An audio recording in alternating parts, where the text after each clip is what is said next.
Сайн байцгаана уу? Бүгдэнд энэ өдрийн мэндийг хүргэе.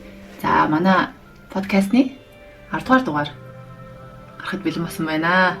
Бид 10 дугаар дугаараа бичихгээд одоо ингээд сууж байна. За 10 дугаар дугаар маань хүсэл гэдэг сэдвийн хүрээнд явагдаж байгаа 2 дахь хэсэг. За тийм өмнөх 9 дугаар дугаар дээр манайхан хүсэл гэдгийг ер нь маш дэлгэрэнгүй задлаад тэгэд хүсэл гэдэг маань дотроо өөрөө ерөнхий юм 2 категори ангиллалд ороод байна. Буюу хүсэл шунал, хүсэл тэмүүлэл гэдэг ангиллалд ороод байна гэд сайхан дэлгэрэнгүй тайлбарлсан. Тэгэхээр энэ удаагийн дугаар дээр ерөнхийдөө бид хоёр хүсэл тэмүүллийг хэрхэн бодит болох вэ? За хүсэл тэмүүлэл маань яагаад биелдэггүй вэ гэдэг дээр голчилж ярина. За хүсэл шуналыг бол ингээд орхиж байгаа гэсэн үг. Хэдүүлээ тэгэхээр хүсэл тэмүүллээ яаж биелүүлэх вэ? Хичнээн хүсэж тэмүүлээд яагаад тэр нь биелдэггүй вэ гэдгийг учрыг тайлгаар өнөөдрийн подкастаа эхлүүлцгээе. За тэгээд эхний хэсэг бол яг хүсэл яагаад биелдэггүй болоо гэдэг талаар дэлгэрэнгүй ярилцъя. Бид нар биштэй манайхаа ер нь бол хүн яг миний бодлоор л та тий төрсэн цагаасаа хойш маш их зүйлийг хүсдэг юм байна, тэмүүлдэг юм байна, чундаг юм байна гэдэг ч юм. Ерөөхдөө хүсээд тэндээс биелдэг нь байна, мөн биелэхгүй нь байна. Бид нар одоо санахгүй байгаа ч гэсэн магадгүй дөнгөж төрөөд ээж аваахан ярих ч юм уу анхудаага сонсоод би ярьж сурах юмсан гэж хүсдэг байсан байх. Тэгээд тэрнийхээ ачаар ярьж сурсан байх бид нар. Тэгээд тэр нялх байхдаа надаас бусд хүмүүс алхаад яваад ах юм. Би бас алхаж сурах юмсан, алхдаг болох юмсан гэдэг хүсэл тэр бяцхан тархинд маань үүснийхээ ачаар бид нар алхаж явж гүйж сурсан байхаа гэж боддог. Тэгэхээр хүнд бол энэ хүсэл гэдэг зүйл зайлшгүй байх шаардлагатай юм байна. Хэрвээ хүсэл гэдэг зүйл байхгүй болох юм бол бидний амьдрал өөрөө ямар ч утга учиргүй, зориггүй нэг юм одоо зомби шигтэй яваад идэх юм шиг. Тийм болох юм болов уу гэж боддог. За бидний хүсэл яагаад биелдэггүй вэ гэдгийн эхний шалтгаан бол зоригдолгүй буюу шийдээгүй байдлаас болоод бидний хүсэл биелдэггүй юм байна гэдгийг дээд хумсрууд маань хэлж өгсөө. За энийгээ хэдүүлээ маш гоё ойлгомжтой болгож авъя. Ерөнхийдөө бид нар нөгөө хүсэллээ яг хүсээд байна уу, хүсэхгүй байна уу гэдгээ ялгадаггүй байх гэдэг. Тэгээ өмнөх дугаар дээр ярьсан шүү дээ, тий? 5 сүнсний хүсэл, эгоны хүсэл гэд ямар ч байсан бид нар ямар нэг зүйл хүсэж байгаа юм байна. Гэхдээ хүслийнхаа хүчийг тодорхойлдоггүй ч юм уу? Эсвэл яг би үүнийг яг үнэхээр хүсэж байгаа юм уу? Хүсэж байгаа юм шиг мөртлөө цаана хүсэхгүй байдал нугатаад байгаа юм уу? Эсвэл хүсэхгүй байгаа юм шиг байгаад байгаа мөртлөө цаана хүсэж байгаа нугатаад байгаа юм уу? Гэдэг нэг юм толгой эргүүлэм нэг юм мэдрэмжтэй толдог те. Яг яах гээд байгаа юм бэ? Тэгэд сүултээ бүртээ би яг юу хүсэж байгаа юм бэ гэд нэг юм сонирн байдалд ордог. Тэгэхээр яг ямар ч байсан хүсээд байна. За тэгээ одоо жишээ нь тамхи татдаг хүн байлаа гэж бодоход те. Тамхинаас гарах юмсан гэж хүсэл яриад байдаг те. Тэгэнгүүт ардаггүй яг үйлдэл дээрээ. Тэгэхээр энэ хүн хүсэхгүй байна гэж бодож болох ч гэсэн бас хүсээд байгаа байхгүй юу те. Тэгэхээр энэний цаана юу яагаад байна вэ гэхээр магадгүй хүсээд байгаа нь 30%, 40%. Хүсэхгүй байгаа нь нэг 60% ч юм уу те. Дийлэнх нь. Тэгэхээр бид нар энэ хүслүүд маань өөрөө хүчтэй хүчгүй гэдэг хүслүүд бас байх гэдэг. Ялгарч гарч ирэх гэдэг. Хэрвээ тэр хүн үнэхээр ам дээр бол яриад штэ сайхан. Йоо, тамхинаас гармаар байна. Одоо хэдэн жил ч тамхи татчих гэдгээр ярьж байхдаа баг тамхи татаа ярьж идэг те. Тэгэхээр яг тэр хүн үйлдэж байгаа үйлдэлийг нь харахаар, тамхи татаж байгааг нь харахаар энэ хүн бол тамхинаас гарах хүсэл огт алга.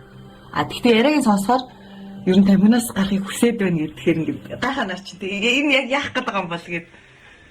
Тэнгууд яг л сая найз чиний хэлдгээр тэр хүнд тамхинаас гарыг гэсэн бодол буюу хүсэл нэг 20-30% тай. Гэхдээ яг дотоодд нь үгүй тамхинаас гармааргүй байх буюу тамхи татах үеийн таашаалаасаа би холдмооргүй байх гэдэг бодол мэдрэмж зоригдол яваад байгаа юм шиг тий.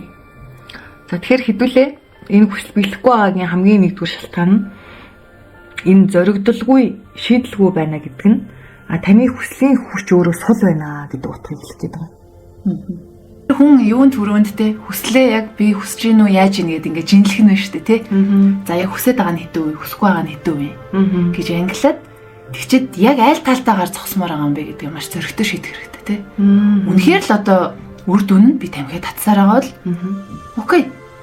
Би хүсэхгүй байгаа юм байна. Боли энийг хүлийн зөвшөөрье.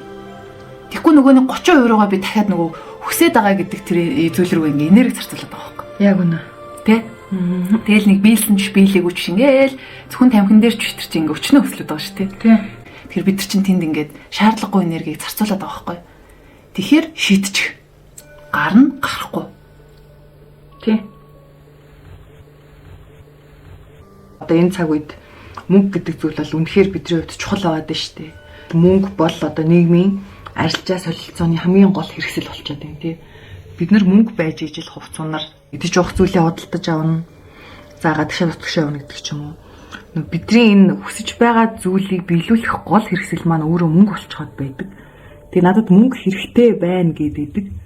Тэгвэл яг гүнд нь нөгөө мөнгөтэй болмоор байгаа мүү үгүй мүү гэдэг хоёр нь бас яг нэг 50-50 ч юм уу 70-30 ч юм уу ингээд зодтолтоод тэрэлдээд байдаг тий. Та тий за мөнгөтэй болохыг хүсэхгүй хэн байдیں гэж бодож иж магадгүй. Бид нар угаасаа ингэж бодож ирсэн. Гэхдээ цаана нь болохыг хүсэхгүй байгаа хүсэл нь гэд нуугтаад байж идэг байх нэ тий. Надад мэддэхгүйгээр тий. Бидний буюу хүмүүсийн тархины ажилдаг нэг зүй тогтол байгаа. Энэ нь тухайн хүнд ашигтай байна уу, ашиггүй байна уу хамаагүй тогтмол үйлдэж ирсэн зүйл маань код болж бичигддэг буюу биднэрт зуршил болчдөг. Тэгэхээр нөгөө хичнээн мөнгөтэй бай гэд хүсэж байгаа боловч та тарчиг гашигдaltaй мөнгө төгрөг муутай гэдэг ч юм уу ийм орчинд удаан хугацаанд амьдарчихсан болвол айл хэдийн тарчиг амьдралд амьдрах гэдэг зуршил буюу комфорт зон үүссэн байгаа. Тухтай бүс. Бид нар нөгөө тухтай бүсийг өөрсдөө тавдах мэдрүүлдэг таатай орчин гэдэг байдаг шүү дээ. Тэгсэн чинь энэ үгүй. Энэ тухтай бүс комфорт зон гэдэг нь ерөөсөө таны зуршлыг хэлж байгаа. Энэ таатай таагүй мэдрэмж нь хамаагүй. Тэгэхээр бидний тарих таатай ч бай, таагүй ч бай, аливаа нэгэн хугацааны туршид давтагдсан үйлдэлүүдийг код одоо зуршил юу гэдэг юм болгоод ингээд байнга давтагддаг байдалтайгаар хадгалчихсан. Тэгэхээр та мөнгөтэй болохыг хүсээд байна гэтэл таны тарих удаан хугацаанд амьдэрсэн ядуу тарчиг буюу нөгөө комфорт зоондоо зуршилтаа дасаад тэгэхээр таны биений нэг хэсэг мөнгөтэй болохыг хүсэхгүй байна яг үнэндээ. Тий. Надад одоо энэ би ядуу тарчиг амьдралаар удаан амьдарчихсан учраас энэ таатай байна тий. Таатай байна буюу миний мэддэг орчин байх гэдэг. Яг үнэ. Мэддэг расчихсан мэддэг орчин. Тэгэнгүү цаанаасаа л мэдхгүйгээр мөнгөтэй хүнийг ч юм уу харахаар нэг юм өөрийнх нь мэдгүй зүйл байгаад шүү дээ. Одоо тархин тэрийг ойлгохгүй байх гэсэн үг шүү дээ. Ер нь бол тэгэнгүүт яг энэ дээр нөгөө адилхан жишээ авахад одоо нийтээрээ ч юм уу те бид нар нийтээрээ нэг юм зовлонгийн комфорт зонтой. Нэг юм зовхон нормал болцсон гэх юм. Энэ юм нормал мэдрэмж болцсон. Миний мэддэг орчин байхгүй юу? Тэгэнгүүт нөгөө жаргалтай хүмүүс харахаараа миний мэдхгүй зүйл байхгүй юу те би ингээд мэдхгүй тэгэнгүүт ер нь бол зовлондоо дондох үзэгдэл байхгүй юу яг үнэ уусах яг л тэр кодынхаа дагуу бид нар үйлдэлээ хийдэг аливаа зүйлийг тэр үгээр авалж хардаг тэр зүйлдээ тасчихсан байх гэдэг. Тэгэхээр бид нар тархины ойлгохгүй хэлээр нь яриад идэх те. За Windows системтэй компьютер байлаа гэхэд тэрэн дээр нөгөө Apple хачвал iOS л үү? Тийм системийг суулгах гад шал нөгөө таахгүй юм хийгээд байгаа юм шиг. Ажиллахгүй зүйлийг өөрсдөө тархинд тулгаад байдаг юм шиг. За тэгэхээр манайхаа ерөнхийдөө бид нар аливаа зүйлийг хүсээд байна гэж бодоод байгаа боловч бид нар яг мөн чанартаа хүсдэггүй гэдэг ойлголт байдаг шүү гэдгийг таадтай ойлгуулах гад сайн жишээнүүдийг сайн яриаг хийгээд байгаа.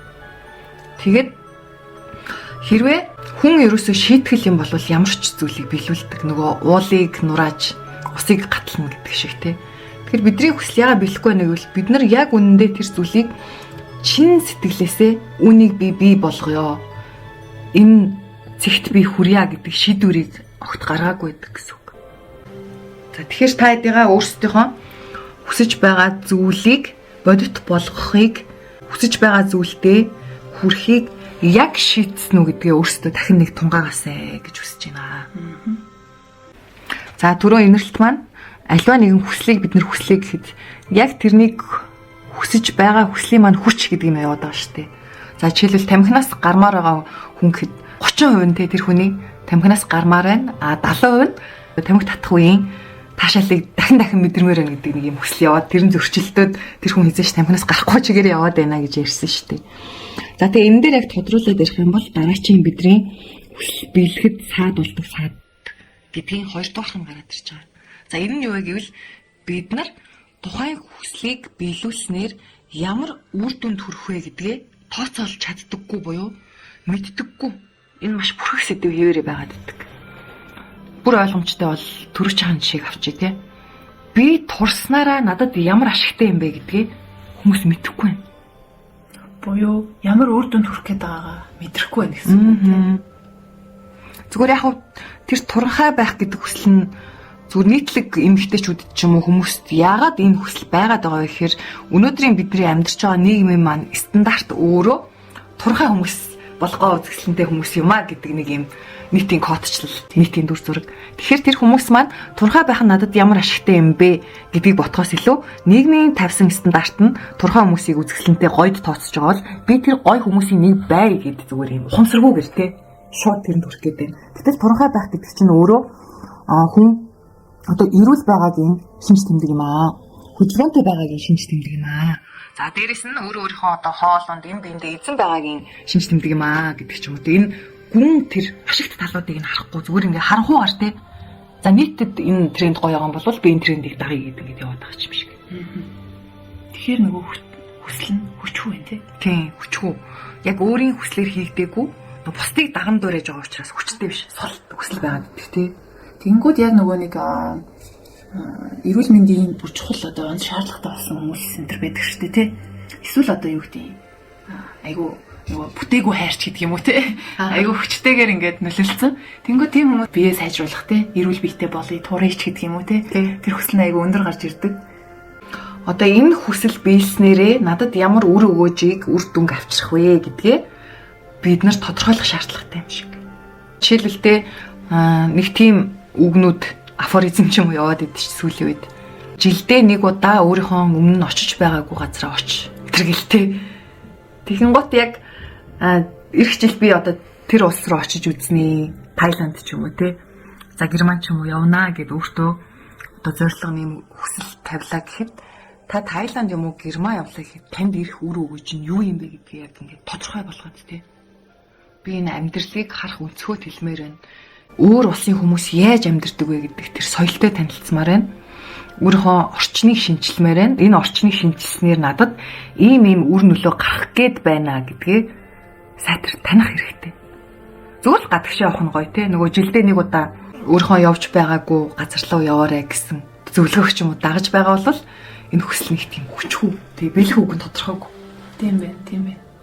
Хөрөх өр дөнгүүдэд тодорхойлоод ирэхээр тэрийг хүсэх тэр мэдрэмж нь улам өндөр болох гэдэг шүү дээ. Надад энийг биелүүлэх юм бол ийм үр ашигуд гарах юм байна шүү дээ. Хүсэл амилна гэдэг үг орж ирж байна. Тэгж байна. Тэгэхээр бид нар яг хүсэж байгаа зүйлс маань биелснээрээ надад ямар үр ашигтай, үр дүнтэй юм бэ гэдгээ тодорхой болгочих юм бол яг тэр үеэс эхэлж бидний хүсэл хүчиждэг буюу амилдаг юм шиг. Ойртдог юм шиг тэр хүсэл рүү. Хүсэл амилах. Ямар зориг байсан сэтгэл. Тийм. Томбот нөгөө үр дүнгээ ч юм уу хэлцүүлэх юм. Надад ямар ашигтай гэдэг юм мэддэг.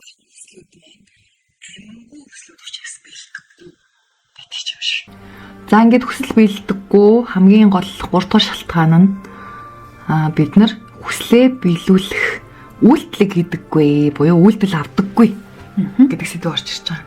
За энийг шууд жишээгээр тайлбарлая. За бидний ер нь бол сингл хүмүүсийн тий хамгийн их хүсдэг хүсэл байгаа шүү дээ. Өөрийг нь хайрлах, ойлгох, дэмжих, одоо хань болж чадах яг тэр өөртөө тохирсон төгс хүнийг олох гэдэг тий.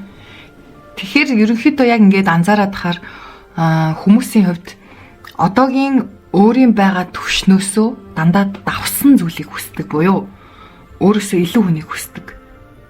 За тэгээ манайхан бүгдээрээ зөвөр ойлгоорой. Тэгээд та хэдийгээ авах гэхийн ухаанаар хандаад за зөвөр угаасаа ойлгочноо гэдэгт нь итгэж байгаа учраас нэг юм жаахан бүдүүлэгч санагдчих магадгүй жишээг шууд авчий. За илүүдэлжинтэй өөртөө анхаардаггүй одоо шүдэ эмчлүүлээгүй. Тэгээд үсээ одоо тогтмол угаадаггүй. Тэгээ онцгой өнөртэй гэдэг ч юм уу. Ерөнхийдөө өөртөө арчаагүй хүн гэдэг утгаарч л хэлэх гэдэг. Өөртөө арчаагүй нэг эрэгтэй хүн эмэгтэй хүн хамаагүй хүн байлаа. За тэгээд тэр хүний хүсэж байгаа хүн нь сайхан залуу, үзэсгэлэнтэй эмэгтэй буюу өөртөө арчаатай. Тийм хүний хүсэж байна шүү дээ. За жишээлбэл одоо хөөрхөн царайтай, өндөр туранхай гэдэг ч юм уу тий. Өөртөө арчаатай тий. Тэгээд мөнгөтэй санхүүгийн өөрийн бие даасан байдалтай хүрсэн гэдэг ч юм ийм хүний хүсэж байна. А гэтэл тухайн хүний хүсэж байгаа тэр хань болох хүн буюу дүр нь өөрөөс нь шал өөр.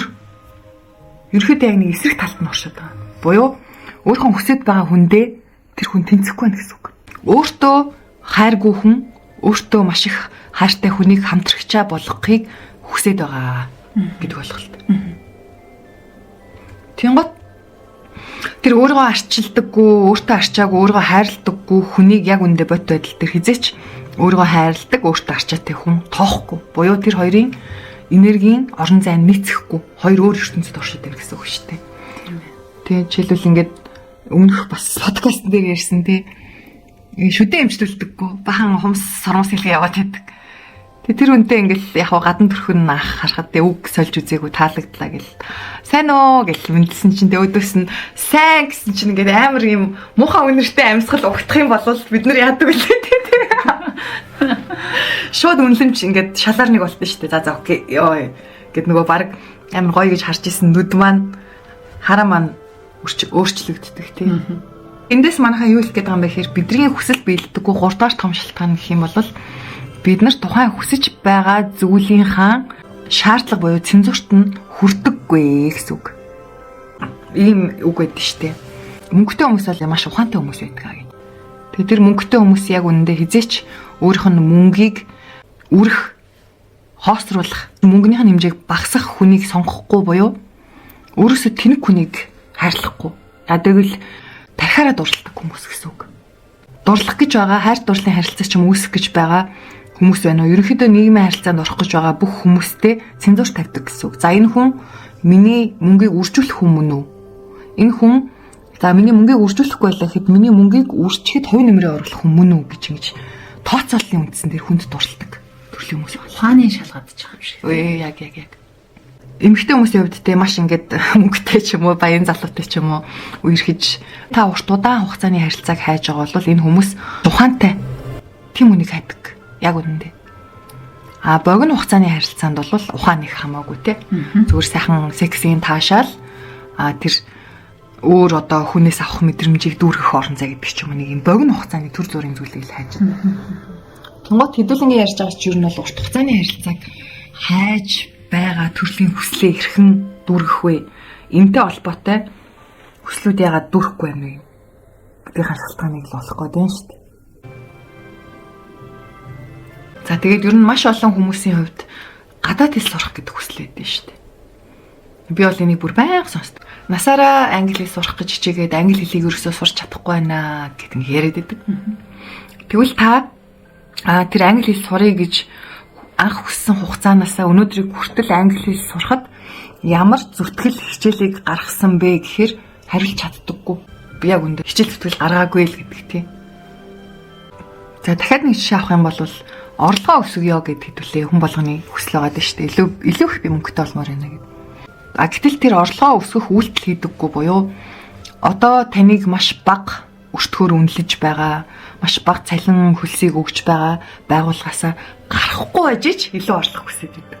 За эсвэл илүү орлого олох гол түлхүүр буюу өөрийн чадвар, чансаа, чадамж, мэдлэг, ур чадвараа нэмэхгүй ажиж би илүү орлого олмоор байна.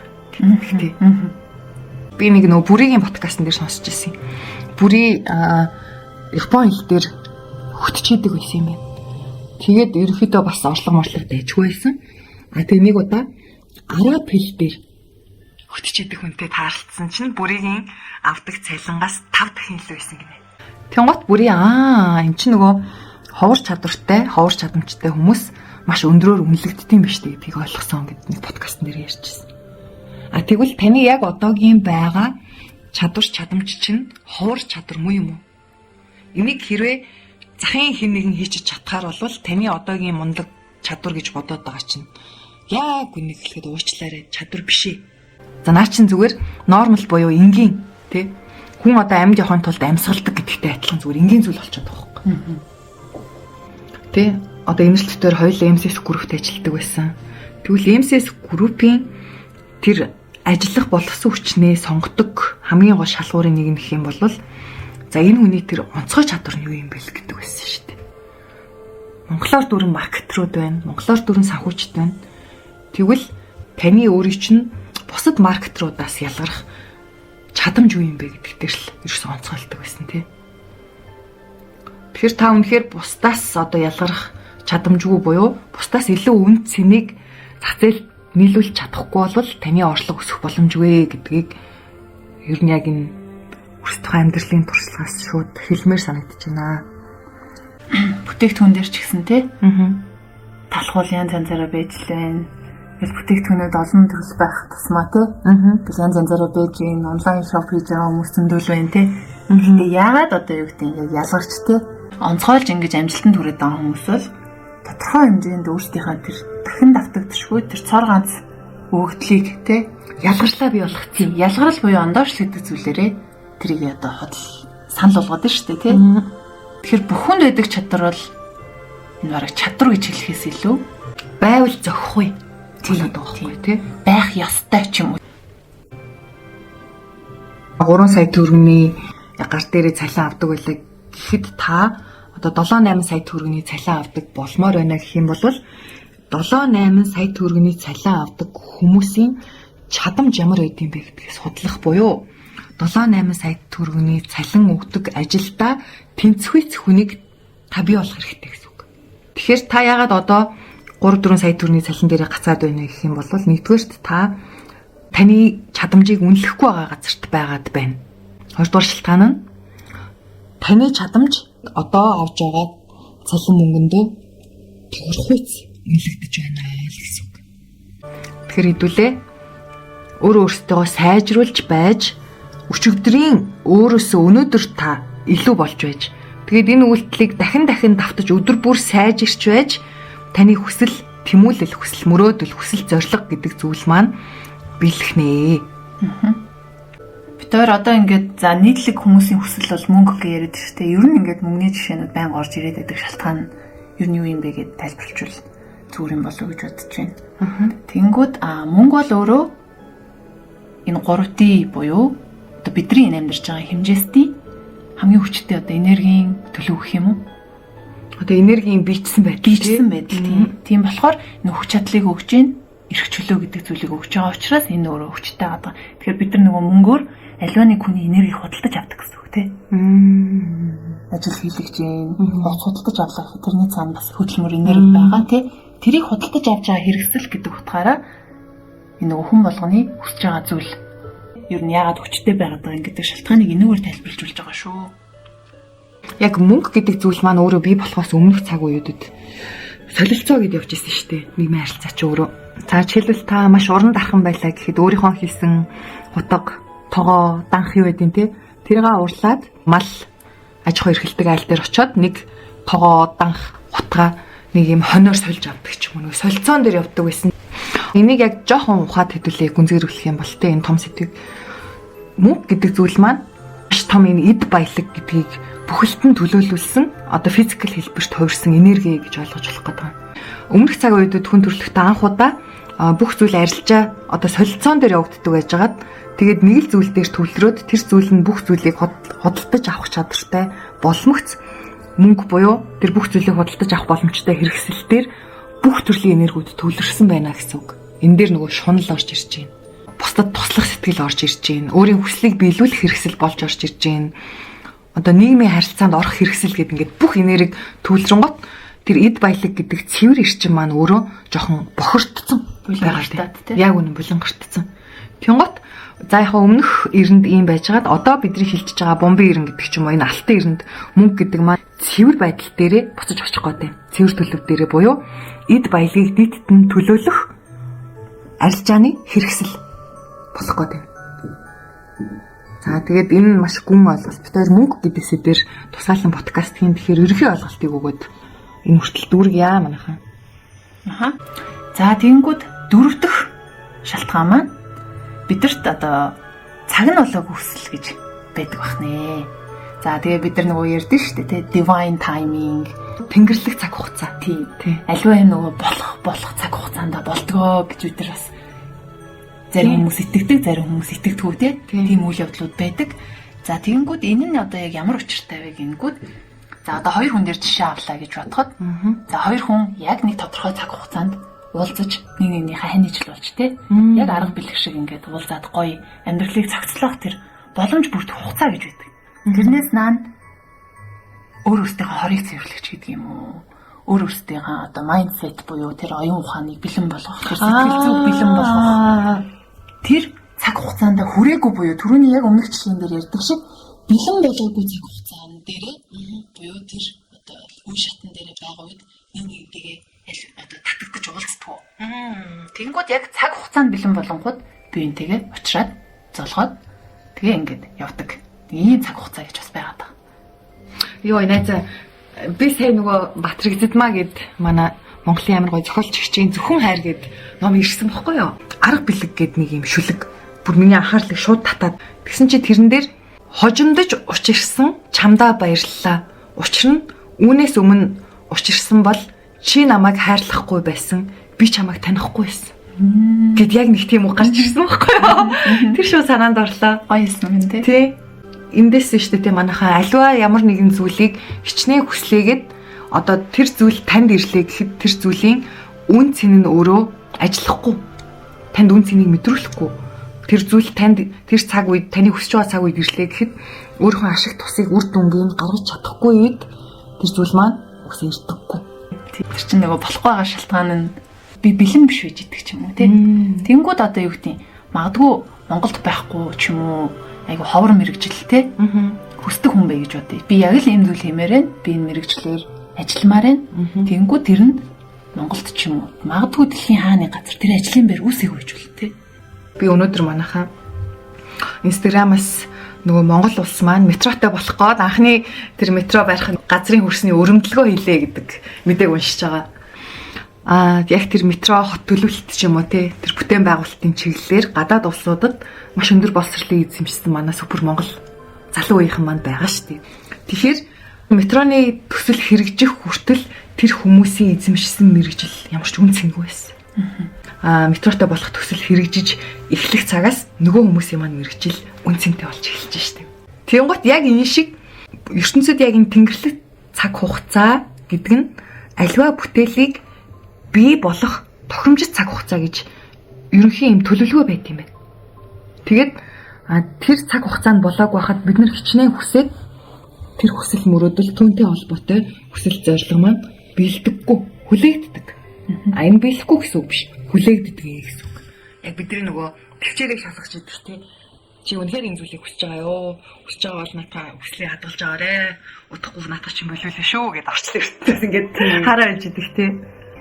Тухайн хүн тэр нэг ямар нэгэнтэй тэнд үүсэх гээд байгаа. Байх байгаа зүйлийг тэнд байгаа мэтээр ойлгоод цаанаасаа тийм мэдээлэл ч юм уу тий мэдрэмж нь орж ирээд тэр зүйлд өөрийгөө бэлтгэж эхэлсэн байна гэсэн утгатай байхгүй тий. Харахаар тэгдэг штэ тий. Артистууд уран бүтээлчд байдаг штэ. Хин ч ойлгодгүй бүтээл энэ төр хийдэг тий. Тэр чинь ингээд магадгүй ингээд ирээдүйн цаг дээр тэр хүнд амьдраад байгаа байхгүй. За тэгээ манайхаа хүсэл бэлдэггүй 5 дахь гол шалтгаанаа тайлбарлая. За энэ бол ертөнцөөс тухайн хүнд хэрэггүй хүслүүдийг огт биелүүлдэггүй гэдэг нэг юм шалтгаан орж ирж байгаа. За энийг хамгийн хэлбэрээр жишээ аваад ойлгох юм бол хэдүүлээ. За Америкийн Хавай арлын тий мөнхийн халуун, мөнхийн зам байдаг тий. Тэгвэл Хавайд амьдардаг хүнд өнөөдөр Монголын өвөлтэй энэ хүтнийг мэдэрдэг хүмүүсийн хэрэгэлдэг одоо нөгөө цав бугын гутал тий. За годон гутал бол тэр Хавайд амьдардаг хүнд бол огтоос хэрэггүй зүйл байгаа даа байхгүй. Тэр хүн хизээч өмсхийн, яаж өмсхийн тий. Тэгэхээр яг энэ шиг биднэрт ямар ч хэрэгцээгүй, биднэрт ямар ч өөр өгөөж өгөхгүй. За бидний амьдралд ямар ч ухаарл буюу хичээлийг заахгүй тийм хүслүүдийг орчлон ертөнцөөс биднэрт биелүүлж өгдөггүй гэсэн үг. Тэгэхээр нэг ийм юм санагдаж байна. За хэдүүлээ ирээдүй гэж төсөөлөө л та. Тэнгүүд ирээдүйд бол яг үнэндээ нэг тийм зурагдсан зураг шиг байдаггүй. Ингээд бидний сонголтуудаар ингээд бичих боломжтой олон замууд, тэг явах боломжтой олон замууд байгаа. Тэнгүүд та өөрөө би ч юм уу те ямар потенциалтай, ямар өгөгдөлтэй юм. Тэрийг ашиглах боломжтой зам нь илүү тод харагддаг гэдэг. Бид нар дээд би гэж ярьдаг те. Миний одоо хамгийн сайжирсан хувилбар, хамгийн сайн хувилбар. Миний хурж болох одоо бусад одоо хувилбаруудаас хамгийн сайн нь гэх юм уу. Тэгэхээр бид нар нөгөө нэг ийшээж хүсчээд буюу одоо тэр салаа замуудыг бүгдийг хүсээд авах нь утгагүй гэх гэдэг. Тэгэхээр тэр нөгөө яг хамгийн өндөр потенциалд хүрэх боломжтой тэр зүйл рүү явах гээд хахад бусад хүслийн анхаар сонголт болчихж байгаа. Гэх юм уу. Бидний хамгийн бас нийтлэгч их юм бол нөгөө хүнийг хэнийг нэг крашлдээ штэ. Татагдаад тий дурлаад гэдэг ч юм уу шохорхоод. За тэгвэл тэр хүнийг хичнээн хүсээд яагаад тэр хүнтэй та ямар нэгэн одоо хайр дурлалын ч юм уу, эрхлийн ч юм уу татны харилцаанд орж чадахгүй байна вэ гэх юм бол тэр хүнээс суралцах хичээл танд огт байхгүй. Тэр хүн та хоёр ямар нэгэн харилцаа үүсгэлээ гэхэд хиндээ ямар ч өгөөжгүй буюу сайжрахгүй байна. Тийм, сайжрахгүй. Тэгэхээр угаасаа та хоёр болдоггүй гэсэн үг. Зүгээр нэг хамгийн наацхийн жишээ авах одоо Blackpink-ийн Jennie тий. Jennie-г хичнээн дэлхийд даяар хэдэн сая хүн крашлдаг бол тий. Гэтэл Jennie хин нэгэнтэй тантай ч юм уу ирэхэд ямар ч үр өгөөж байхгүй. За бүр наривчлах юм бол та хоёр карма буюу үеийн үр. За ихэрдүүл ижил сүнсний ч юм уу ямар ч холбоо байхгүй бол та хоёр угаасаа нийлэхгүй. Зүгээр та яагаад тэр хүнд татагдаад байгаа вэ гэхээр тэр хүн маш үзэсгэлэнтэй байна, авьяас чадвартай байна. Таны одоо дутуу хүсдэг орон зайг нь дүүргэх шинж чанаруудыг агуулсан болохоор л та харааны хуурмаг үзэгдэлд автаад тэр хүнд татагдаад байна гэсэн үг тийм. Тэнд ямар ч үр өгөөжгүй зүйлсийг угаасаа орчлон ертөнц оршихуй танд огт өгдөггүй буюу та хоёрын явах замыг огтлолцуулдаггүй гэсэн үг. Тэгэхээр одоо эсрэгээр ингэж бодъё л да. Тэгвэл хүсээгүй зүйл нь ирсэн хүмүүс байгаа шүү дээ тий.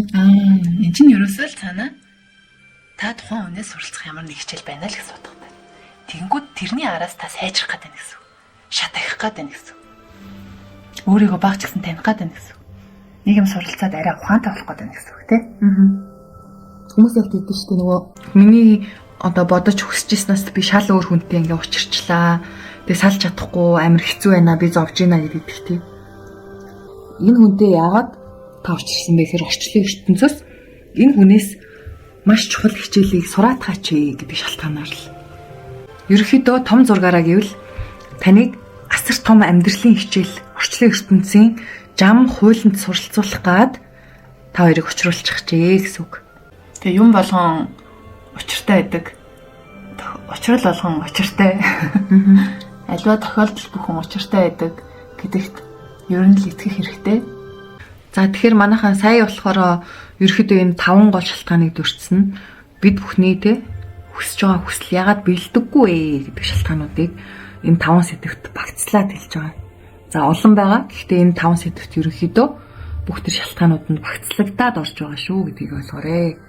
За ингээд бид хоёр энэ подкастын дараагийн нэгэн гол сэдвийг эхлүүлж байгаа нь манифестыг ажилуулах нь гэдэг сэдвээр орж байгаа.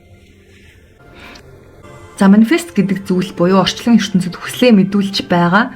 Энэ нь яагаад ажиллахгүй байна вэ гэхээр саяны яг энэ бит хоёрын ярьсан бүх зүйл нь өөрөө орж байгаа. Хоёрдугаарт нь манифестыг яг ажилуулах нь гэдэг сэдв рүүгээ одоо шууд шумбаад орох юм бол төсөөлөл гэдэг ойлголт орж ирж байгаа. За энэ бол маш гүн ойлголт явж байгаа. Тэгэхээр бид хоёр чадлаараа та хэдтэй ойлгуулахыг хичээнэ. Буюу нөгөө найз өмнөх юун дээр ярьжсэн шүү дээ. Бид нар нөгөө юм кодчл буюу бид нар энэ тарих бол компьютер гэж ярьжсэн тий. Бид нар нөгөө ямар мэдээллийг ямар зуршил үүсгэж байгаа юм бэ? Аха. Тэгэнгүүт ер нь бол manifest affirmation гэж бид нар ярьдаг шүү дээ тий. Энэ бол ерөөсөө цаанаа ямар утгатай юм бэ гэхлээр бид нар кодоо өөрчлөх гэдэг байгаа ойлголт яваад. 21 өдөр өглөө болгон босоод тий би баян, би тийм би одоо хүссэн юм өөртөө дууддаг ч гэдэг юм уу те. Энэ зүйлийг давтаж хэлээд байна гэдэг нь өөрөө тэр комфорт зон буюу бидний тэр нөгөө дадал зуршил болчихсон байгаа зүйл тэр нэмэлт кодыг бичээд байгаа гэсэн. одоо нэмэлт шинэ програм суулгаад байгаа гэсэн үг байна. Бидний тарих яг харж байгаа зүйл болон төсөөлж харж байгаа зүйл хоёроо жинхэнэ үү бодит үү гэдгийг угаасаа ялгадаг. Тэгэхээр бодитоор болсон хамаагүй би төсөөлж бодож байгаа хамаагүй энийг тарих яг болж ийн гэж хүлээж авдаг. Манифест хийхэд нөгөө одоо ингээл ер нь л баг бүхэн л ярьдаг дөө те төсөөлөн бодох чадвар маш чухал үр өгөөлтэй байдаг гэж ярьдаг. Тэгэхээр бид нар төсөөлөд байна гэдэг нь бид нар тархиндаа тэрийг болцсон гэдэг мессежийг давхар бичээд байна гэсэн нэмэлтээр. За энэ төсөөлөл гэдэг нь бид нар жишээлбэл мөнгөтэй болохыг хүсэж байна гэж байгаа шүү дээ. Тэгвэл та мөнгөтэй болохыг хүсээд яагаад мөнгөтэй болж чадахгүй байна вэ гэх юм бол таны генэнд сүнсэнд генерашн буюу үе удам дамжсан гачигдлын мэдээлэл байгаа гэсэн үг. Тэгэхээр та хичнээн мөнгөтэй болохыг хүсээд тэр хэдэн зуун магадгүй баг хэдэн мянган жил үргэлжилсэн бүр бодитоор ингээ гачигдaltaй тэг ядуу тарчиг амьдрсан амьдралын мэдээллийг шууд өөрчлөнө гэдэг нь өөрөө боломжгүй зүйл байгаа. Маш тийм хэцүү. Амаргүй гэсэн үг нөгөө хоёрт нь хэлтгэртэй. Амаргүй цаг хугацаа. Тэгэхээр манайхан энэний эсрэг арга хэмжээг нь хэдүүлээ яаж авах вэ те энэ одоо нөхцөл байдлыг хэрхэн өөрчлөх вэ гэх юм бол бид нар зуршлыг зуршлаар өөрчлөх буюу нэг кодыг нөгөө кодоор дарангуулна гэсэн үг. За та хичнээн мөнгөтэй болохыг хүсээд одоо таны амьдралд те санхүүгийн талд ирж байна уу? Нийгмийн маш олон төрлийн харилцаа энэ тал дээр гацагдлууд байгаад байна гэдэг чинь танд ээж аав талаас те зүгээр хэдэн зуун хүний гашигдaltaй амьдэрсэн мэдээллүүд байгаад та тэрийг засахтаа хичээгээд байна гэдэг ийм хүний ойлголт давхар явж байгаа. Энэ дээр яг бодит үр дүн, бодит зүтгэлийг, хичээлийг гаргаж байж та өөрөө амжилтанд хүрнэ. Тэгэхээр за нэгдүгürt нь яг бодит амьдрал дээрх юм бол таныг өөртөө автоматар шинэ код ингээд хүчээр баг бий болгох гэж хэлнэ. Тэр нь юу вэ гэхээр бидний нөгөө хэлдэг affirmation буюу хүслийг мэдүүлэх давтамжит үгс гэдэг ч юм уу те. За энийг яг монголоор орчуулахад бас их сони юм байна. Тэгээ ерөнхийдөө 21 хоног бол хүн тасралтгүй аливаа нэгэн зүйлийг давтжиж зуршил гэдэг процесс үйл явцын эхлэл нь тавигддаг. Зуршил өөрөө үүсдэг гэсэн үг биш. Зуршил үүсэх эхлэл нь тавигддаг гэсэн үг. Тэгэхээр та өглөө болгон босоод өөртөө аффирмашнуудыг бий болгоно. Хэлнэ гэсэн үг. Надад миний хүсэж байгаа бүх зүйл маань байна. Хамгийн гол нь одоо цаг дээр яг бэлчгсэн юм шиг. Тий. Би өөртөө итгэж байна гэдэг ч юм уу тий. Тэгээд нэг юм Библиэлд гардаг нэг жишээ санаанд орж байна. Нэг хүн Иесус Христ минь ээ би ингээд эрүүл чирэг болмоор байна. Өвчин зовлонгоо эмчилмээр байна. Гэр бүлээрээ бид нар дутагдах гачигдах зүйлгүй аз жаргалтай амьдрмаар байна гэд маш олон зүйл яриад хүсэж л дээ. Тэгсэн чинь хариуд нь Иесус та хүсэж байгаа бүхнээ авсан гэдэгтээ итэг. Тэгвэл таны хүссэн бүхэн бодит болох болно гэж хэлсэн байна. Маш энгийнээр тархиндаа итгүүлнэ гэсэн. Маш удаан хугацааны те хүчтэй тэр мэдээллийн бүр ингээд зузаарсан те. Юм дутагдж гачигддаг ядууч гэдэг юм уу эсвэл их гомдолтой эсвэл маш хууртай ч гэдэг юм уу те. Юу ч үж болно. Тэр удаан хугацааны тэр одоо олон үе генерашн дамжсан тэр мэдээллийг бид нар шинээр тэр мэдээллийг одоо энэ бол үгүй юм аа. Бид ийм юм аа гэж дахиж шинээр тархиндаа итгүүлэх гэдэг. Тэгээд бүр одоо ойлгомжтой жишээ авах юм бол түрүү нэг жишээ авсан шүү дээ. За ингээд эмэгтэй хүмүүсийн хувьд л яг үнэндээ нийтлэг хүсдэг эрэгтэй хүмүүсийн ideal type те мөрөдлийн төрөл гэдэг ч юм уу. Өөртөө арчаатай эмэгтэй хүнийг ямар ч нөхцөлд аваад явчихаар те санхүүгийн хувьд ч байна уу, бие махбодын хувьд ч байна уу те аваад явчихаар итгэж найдаж түшиж тулж болохоор за тэгээд халамжтай, сайхан сэтгэлтэй, үнэнч гэдэг ч юм уу те. Их тийм хүнийг өөртөө бий болгохын тулд ерөөсөл тэр хүнтэйгээ байн хамтаа юм шиг төсөөлнө гэсэн. Өглөө босоод л тэр хүн таны хажууд ингээд унтж байгаад хамт сэрдэг тий. За тэгэл ажил төрлөө хийж ах чинь хүртэл хажууд чинь хамт байж идэг ч юм уу. Тэр хүн яалтчгүй нөгөө тухайн зүйлийнхаа давтамж буюу энергийн оршиж байгаа хэмжээсэд нь очоод өксөд эхэлдэг шүү дээ. Төлөвт нь орж идэг. Тийм. Яг тэр зүйлийнхаа төлөвт нь хувраад шилжээд өөрчлөгдөд эхэлдэг. За та үнэхээр тэр гоё одоо хүнтэй очимаар байгаа бол тэр гоё хүнийхээ хажууд байх төсөөллийн дүр дээрээ өөрөө эхлээд оч. За та үнэхээр маш их мөнгөтэй болохыг хүсэж байгаа бол яг тэр маш их мөнгөтэй хүн ямар амьдралын хэв маягаар амьдрах вэ те? Тэрэнд нь өөрөө хувир. Та яг юу хүсэж байгаа вэ? Хүн ч байна уу? Ажлын амжилт ч байна уу? Эд баялагын хэмжээ ч байна уу? Яг тэрэндээ тохирох ухамсарын төлөвшөлт өөрийгөө аваачаа гэдэг байна. Таны хүсэж байгаа, мөрөөдөж байгаа хүн чинь ямар хүнийг хүсэх бол таны очихыг хүсэж байгаа газар чинь ямар хүмүүс очдог болчих юм уу те? Таны олохыг хүсэж байгаа мөнгө төгрөгийг чинь ямар майндсет буюу сэтгэл зүй оюуны төлөвшөлттэй хүмүүс түнд хүрдэг бол олдог бол гэдэг ч юм уу. Яг тэрэн дээрээ өөрийгөө тохируулаа гэх гээд байна. Төсөөллөөрөө. За тэгэнгүүт бид нар шийдэх хэрэгтэй ах нь байна. Тэрийг үйлдэл болох хэрэгтэй ах нь байна. Тодорхой хэмжээнд те болцсон юм шиг. За тэгээ төлөвтэй авааччлаа. За тэгэнгүүт бид нар тодорхой хэмжээнд бид нар зүтгэл гараад эхэлнэ шүү дээ те. Үйлдэж байгаа юм чинь. Тэрнийхээ төлөө зүтгээд ямар нэг үйлдэлийг бий болгоод магадгүй одоо түрүүн ярьсан шүү дээ те. Үнэхээр гой сайхан болмоор байна гэж бодож байгаа бол миний тарих оюун бодол тэрэн дээр тохироо бий боллоо. Тэнгүүд би тэрний дагуу тодорхой хэмжээнд зүтгэл гаргаад үйлдээд ингээд эхэлчихэж байна.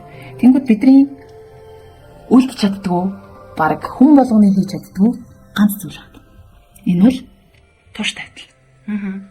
Одоо энийг тэгэл угаасаа эн тэндгүү байнга ярьдаг те. Тууштай байдал энийг хэрэгжүүлж чадсан хүн амжилтанд хүрэх нь бааргүй.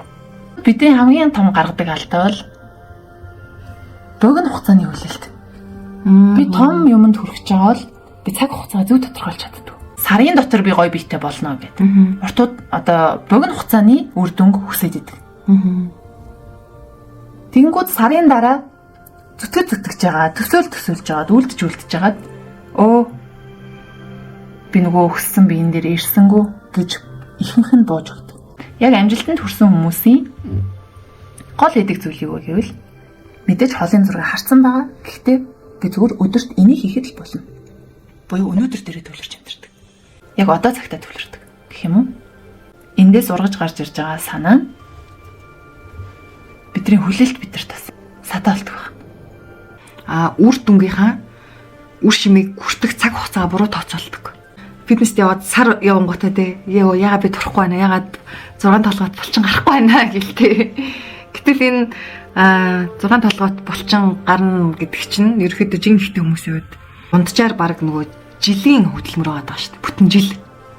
Тэр хүн энэ дасгалыг ууггүй тогтмол хийж байж тэр илүүдл өөхнөөсөө салж иж илүүдл өөхний доор нуугдсан булчингуудаа гаргаж ирэх гэдэг юм ойлголттой явж идэх те үрдүн. Биднэрт ерөөсөө сэтгэлийн хат төвчээр тууштай байдал гэдэг зүйл дутдаг учраас бид нар хүсэл мөрөөдөл зорилготой хүрч чаддаггүй бахнэ. Хүмүүс бидний гаргадаг нийтлэг алдаа яг тухайн хүсэл мөрөөдөл, хүсэл зорилго, хүсэл тэмүүлэл хэрэгжих хугацаан дээрээ алдаа гаргадаг. Урт хугацааны төслийг богино хугацаа гэж андуурдаг. За богино хугацааны төслийг урт хугацааных гэж андуурдаг.